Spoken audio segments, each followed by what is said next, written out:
Hey guys, Philosopher here, and I have some really exciting news to share with you. It's about the new Dark Hunter team that is coming to the game. I'm just going to say straight up, some of you have heard rumors or supposed leaks, things like that about this team. Not all of that is 100% correct. So this video is worth watching because what I'm going to do is I'm not going to just talk about the team at a high level and tell you what the kits are. I'm going to go through and give you analysis of the team. I'm going to talk to you about what the devs have discussed regarding the team, how I think this team's going to slot into the Alliance War meta, how it's going to change the game more generally, and then I'm going to go through all the stats and how they fit into the characters that are already in the game. All right, so let me first, I'm going to give you a look at this team in action, and I'll just tell you straight up, this is a war offense team. So that's the first thing I should just tell you to start with. And it may or may not surprise you to hear that this team is basically designed to counter Heroes for Hire. The way the devs explained it to me is you basically need Trauma to beat Heroes for Hire. Right now, Trauma is on Weapon X, and really Weapon X is the main way that you defeat Heroes for Hire. Yes, Infinity Watch can kind of just overpower them with sheer stats and longevity and lasting power, but really Infinity Watch is not a 100% counter, particularly as Heroes for Hire gets really big and built up. And so, you know, that's always a risk for those of you who don't have Omega Red. I'm sure some of you have experienced the risk there. Sometimes you lose. And there really aren't a lot of other counters out there. Now, I will just tell you, if it wasn't for other moves in this patch, this new war offense team would essentially not be all that important, right? I mean, why would you? There's two new characters here, Morbius and Dr. Voodoo. Very, very substantial reworks on a Ghost Rider and Elsa Bloodstone. Mordo's also got a huge stat boost, but he's not technically part of the team. I view him as a placeholder until a new fifth character comes. So you might say to yourself, well, wait, why do I even need this team if I'm unlocking Omega Red or I already have him? Well, this is a team that right now for war offense, if you're very serious about war, you pretty much have to have, because the Young Avengers, as we've discussed, are designed to require Weapon X. They cannot be defeated by Infinity Watch. So if you don't have Omega Red, or you do, if the enemy's got Young Avengers, you basically are either screwed, you're going to have to two-shot the Young Avengers if you don't have Omega Red, or you're going to use your Weapon X on Omega Red, on Young Avengers, and you're going to need something to beat Heroes for Hire, and here's your solution that they're giving you. So this is sort of a very high meta war offense team. Now, if you're not into war, you may say, well, do I care about these characters? Well, here's what I will say. They're mystic characters, so a lot of you will be short on gear because we've had a lot of mystic characters recently. Obviously, you're not going to need them right now for raids. But the two new characters, Morbius and Dr. Voodoo, are very strong. I'm going to show you the stats and the kits on those characters. I do think they'll have some use elsewhere. You may want to consider them for Dark Dimension. We'll talk about that, obviously, depending on the gear requirement, which I don't know at this point exactly what the gear requirement will be. I have asked the devs about gear, T4s, and uniques and have not gotten an answer on that. But I also will say the fact that Mordo is a placeholder and is not even part of the team, he's just been heavily reworked, tells me that this is a team that's going to get a fifth character at some point in the future. Could be a legendary. I don't know. You could imagine who that might be. I don't know. It could be Blade or something. So given that, it's definitely the case to me that this is a team where if you are an endgame type player, you're going to want it.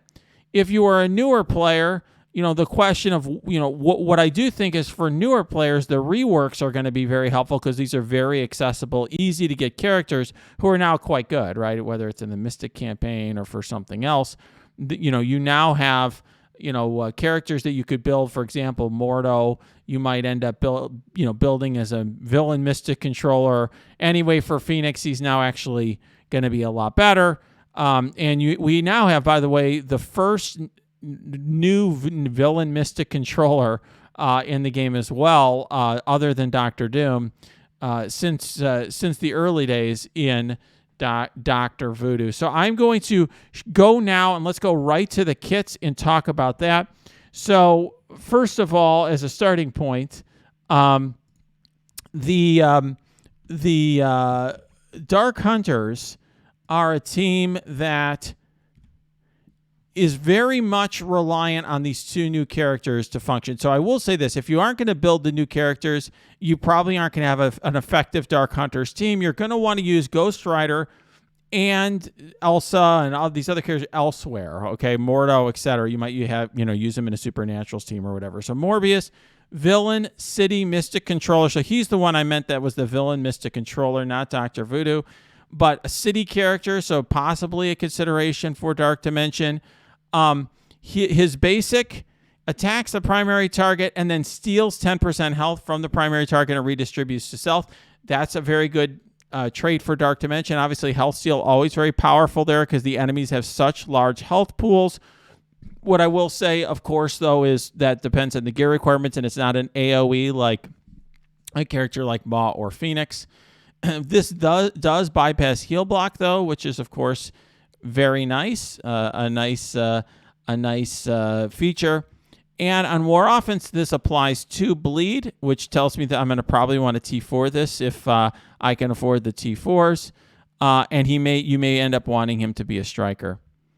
We'll see what the ISO attack looks like. I don't know that yet. The special energy cost, this is on turn 1, vampiric spread, attack primary and adjacent targets, apply 3 bleed. Another ability that's going to get a higher damage multiplier with the T4 on primary and secondary targets. And then ultimate, and this is his real signature move, Nocturnal Frenzy.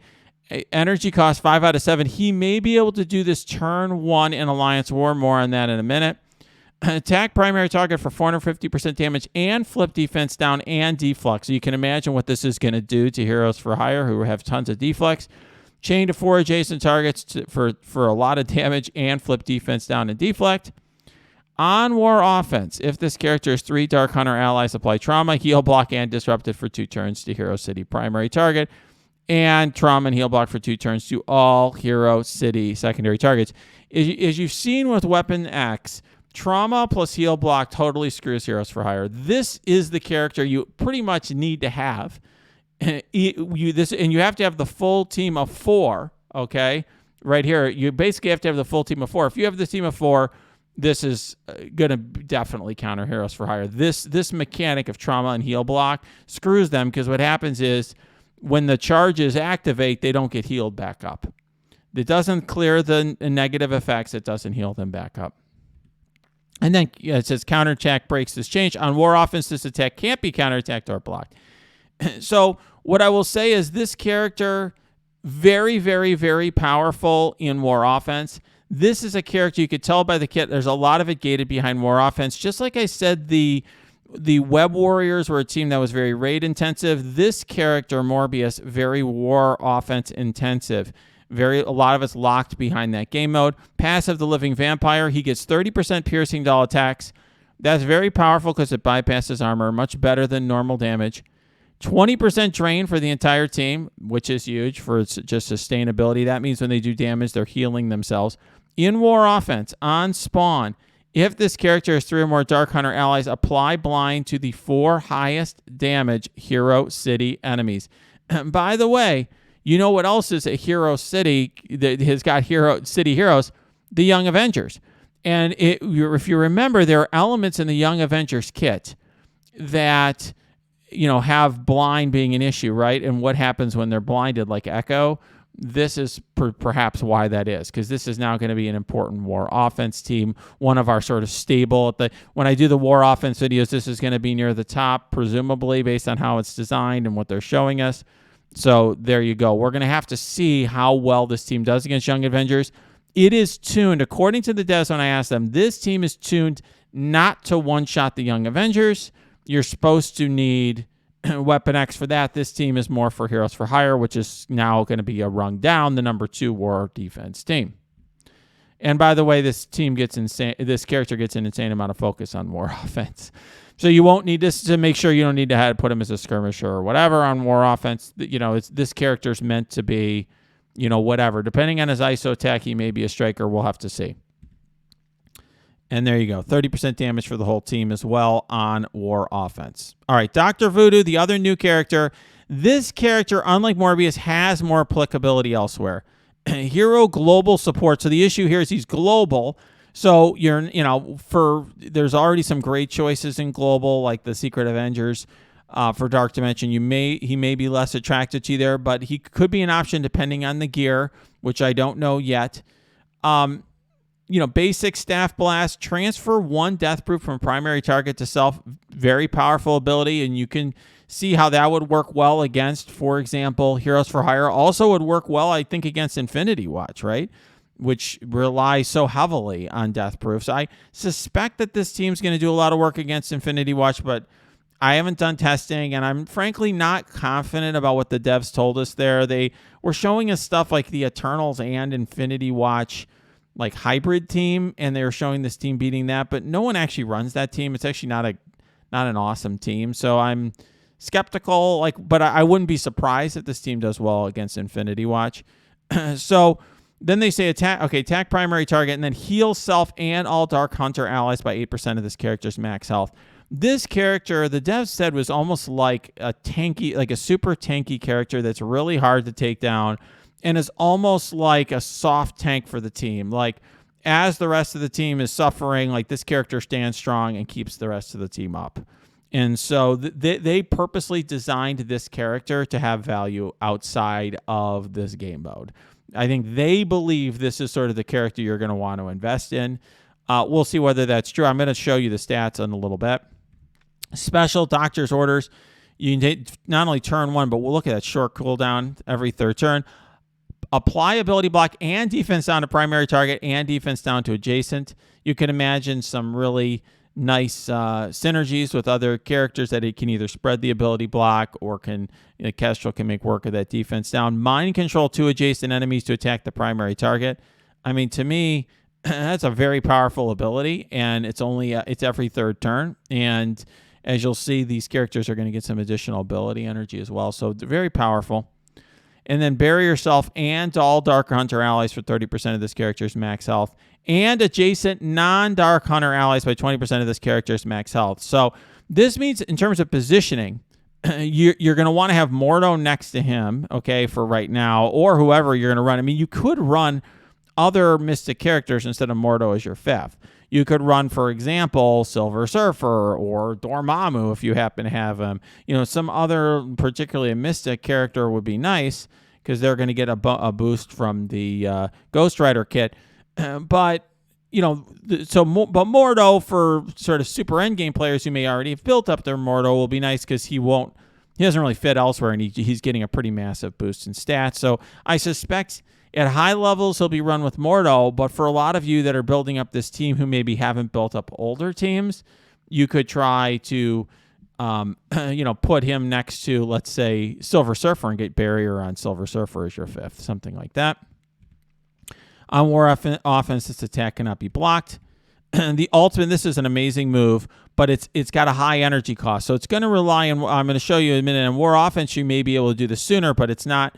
Definitely not a turn 1 move. It starts at 4 out of 8. Steal 20% health from all enemies and redistribute 150% of the health stolen to all Dark Hunter allies. Very, very powerful health steal. Now, you can imagine this being good in Dark Dimension. The dev said he didn't think it was going to be that good because he said when he tested it in Dark Dimension, the cooldown's so long that it's not as good as these other characters that have fast cooldowns. For example, right, every time Phoenix dies, she gets to use her special and steal 20%. Other characters have a shorter cooldown. I think there may be ways to shorten that cooldown, feed energy. So, for example, in Global, right, you have Captain Sam who distributes energy. You could imagine a team in future Dark Dimensions that makes very good use of this. And then clear all negative effects from all Dark Hunter allies.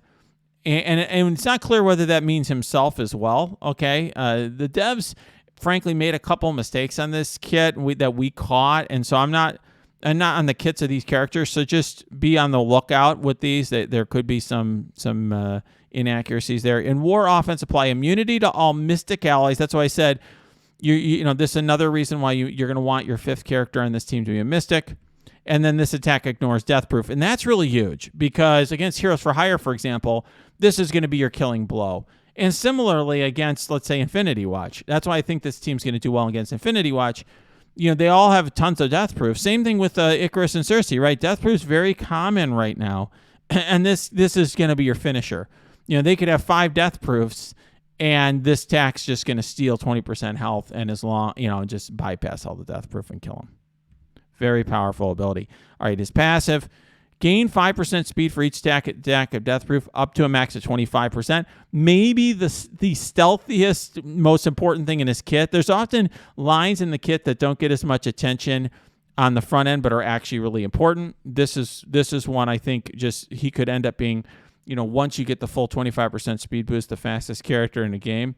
When this character drops below 50% max health, gain +1 death proof. So a character you'd like to have big, so he just keeps getting death proofs and gets faster and it tanks essentially. When any ally dies, gain +1 death proof. So you can imagine a situation where you put Hela as the 5th, Greg keeps dying, and he keeps getting death proof, and applying offense up to the team, which is 50% more damage. That's another interesting combo. And while 5 enemies have speed up, all allies gain 30% crit chance and crit damage.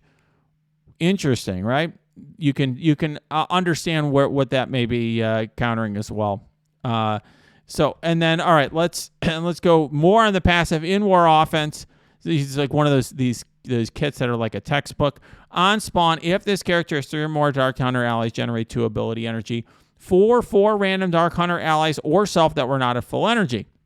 So, as I said, that ultimate may come sooner because he's going to potentially be generating 2 ability energy for himself. Interesting, right? But you have to have the full team. All right, Elsa Bloodstone's added to the team, and the stat increases are pretty substantial. Now, here's what I'm going to say, though, about this.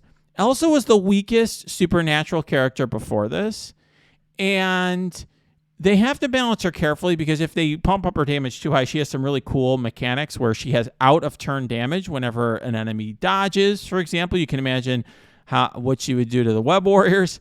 In addition, she has an attack that targets the weakest or the lowest health enemy, ignoring stealth and taunt and that sort of stuff. So very powerful, but I do think of the reworks, she's going to be the weakest member of this team, I think. I haven't played the team, but that would be what I would expect based on these numbers. We'll go through it in a minute. I'm going to show you what has been changed. So this is her basic, but look, they upped the piercing percentages. And then on her special, up the damage multiplier there. And then attack the most injured enemy for 370% damage, ignoring taunt and stealth on the special. So, she had very good a kit at the time when she came out that was very good, but the damage was never as high as it should have been, and it got power crept pretty quickly. It'll be interesting to see how good she is. I think she's going to be good, very good, but is she going to be like the way Wolverine or Gamora turned into bonkers characters? I'm not sure about that. I think for a new player, she's going to be awesome. And I think on this team, she's going to be awesome. But if you're planning, if you're wondering, should I invest in her as a solo character? Maybe. I think at high levels for endgame players, she's going to have real use even outside this team. But of the characters in here, I'm the least enthusiastic about where she's at. And then you could see here for ultimate, gain offense up for 2 turns, attack a primary target and adjacent target. See now the damage multiplier is up, plus 45% damage now for the new team. It adds there. And then this is really interesting. Characters killed by this attack can't be revived. You can see how that would also help, by the way. Her is a Heroes for Hire counter. You can see this what used to be such a special thing with Black Bolt not preventing revives is becoming more common, right? We see it on the Kestrel ult. We see it here as well. You even see it on the Ravager Stitcher basic. On War Offense, if you have the full team, the attack can't be blocked. And then the passive works with Dark Hunter as well. Okay, and otherwise it's basically the same. All right, Ghost Rider. I think this guy is going to be a beast. he was always, so the thing with him is, he was a stat machine. He was a ball of stats when he was first released. It was a super high damager for quite some time. That's gone down. So you could see they haven't increased the health or damage all that much because he frankly was still a pretty strong standalone character. He's gotten power crept a lot, but he wasn't awful. He's going to be, I think he'll be pretty strong here. I think he's going to be really strong. He's definitely more of a stat-based rather than kit-based character, whereas Elsa's got some very interesting elements to her kit with the out-of-attack damage and that sort of thing, bypassing taunt and stealth. So let's take a look. The only thing that they updated on his kit was in Pen and Stare, they made it unblockable. So it's just purely a ball of stats, but I just think his stats are going to be high enough to make him super effective. We'll have to see. Obviously, I've not played with the team, but just looking at this, I think for new players, this is going to be a great character to use to get through Hero 7-1. He's a city hero. He's going to be useful potentially, on a Young Avengers team because he's a city hero. He's definitely got a lot of uses even outside this team. And in this team, or he's obviously still fits in Supernatural, so does Elsa. And that team, I think, is going to be a lot better for players that have that built if on day one as soon as this patch drops. But I think he'll be very good on this team overall. And then the passive, by the way, is also changed to work with the Dark Hunter team. Okay, and this, by the way, this negative effect being applied, this is really important. All those bleeds that you saw earlier, I think that was Morbius who puts all the bleeds out. The reason that those bleeds are so important is because they're going to be giving tons of speed bar for the team. So that those 3 bleeds, 2 bleeds, all of that, though, that is so important because that's going to end up speeding the entire team up. Every negative effect is going to increase speed bar for the team by 3%. All right, and then let's talk about Mordo. I think it's a pretty substantial increase for Mordo. Mordo had a great kit. I don't know about you, but when I face him in a raid, he's one of the first characters I take out or a Dark Dimension because he's so annoying with the heal block and the stun and the blinds. He's got great status effects he puts out. The problem with him was, first of all, when you're using him, he would die very easily because he'd fall over quickly when he was attacked, and his focus was an issue because at times you just couldn't land those blinds or that stun or whatever. Well, these are huge stat increases for a character that new players are going to start out with. I do think he's going to suddenly become a fairly popular choice for newer players working their way through the Mystic campaign, just how given how much he's been boosted. And then there's a slight increase here. This is actually, I'm sorry, it says Ghost Rider type. This is Mordo. You can see here on War Offense now for Mordo, on his special, the attack can't be blind, and if he's got a full Mystic team, so even on the Supernatural team, his chance to blind additional targets goes way up. So this is definitely, I think, a good rework for him. Obviously, I don't think that if you haven't built up Mordo, you shouldn't build up Mordo right now unless you need him to get through a campaign or you can make use of him on a Supernatural team or whatever. But if you're a player who already has a pretty decent-sized Mordo, he's probably going to make sense in War as your 5th with this team, because then you could use your Silver Surfer or whoever elsewhere. All right, let's go through the stats. I put a lot of time through this. It's always possible. People are asking me, is this right or that right? It's always possible I can make a mistake. This takes actually hours of effort to do. So what I do is I take the stats given to me by the devs and I plug them in the spreadsheet on msf.gg and make sure I show you how good the characters are. Look how good Morbius is. And I will just say, compared to some of the recent characters that came out last patch where they were kind of a mixed bag, like they'd have 1 or 2 great stats, but, they were, not great everywhere. This character is pretty OP everywhere. He fits in the sort of post-Silver Surfer meta, very top characters. Health between multiple man and Silver Surfer. Damage between Silver Surfer and Dagger. Armor is high. Focus is high, right between Spider-Punk and Kestrel. Resistance is high. Speed, one of the fastest characters in the game. 6th highest speed in the game. Obviously the most important stat. So super powerful character. Obviously, though, as I said, a lot of his abilities are tied to War offense, although I do think he's a viable 4th or 5th in raid just because his damage is so high and he's going to be putting out a lot of bleeds and so on and so forth. So if you're a newer player, you don't have some of the older characters, I think he will be fine for you. But obviously, I don't think he's going to outdo the Eternals or New Warriors in Mystic raids. Dr. Voodoo, other than damage, he's amazing here. Okay, and the thing is with damage to keep in mind, his special, he's doing like mind control and ability block all the time. And his ultimate is health steal. So you don't need his damage to be high. He's not a damager. He does his damage in different ways. So this is a pretty bonker stat line for this guy. 13th highest health in the game, tied with Gamora and Icarus. Super high armor, like Surfer Kestrel level armor. High focus that gets boosted by his kit. Resistance high, speed high, not as high as Morbius, but still very high.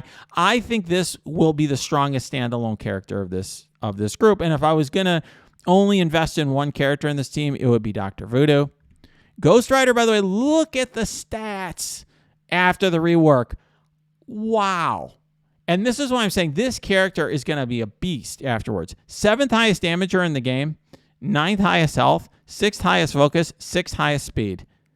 This character is one, they were very careful and didn't do a lot to this character because if you pump him up any more than this, he's going to be super bonkers. I think it's going to be a great standalone character for new players that you can plug into multiple teams. And I think even on this team, he's going to be really good. He's going to be a big damage driver for this team. Don't forget, he puts out lots of debuffs that give speed bar to the team as well. Elsa, damage now is very high, tied with Doctor Doom, 10th highest damage in the game. She's a little more of a paper tiger, but they did that because she has all that out-of-turn damage. If you're going up against the Web Warrior, she's just going to smoke them because they're dodging constantly, and every time they dodge, she's going to hit them hard.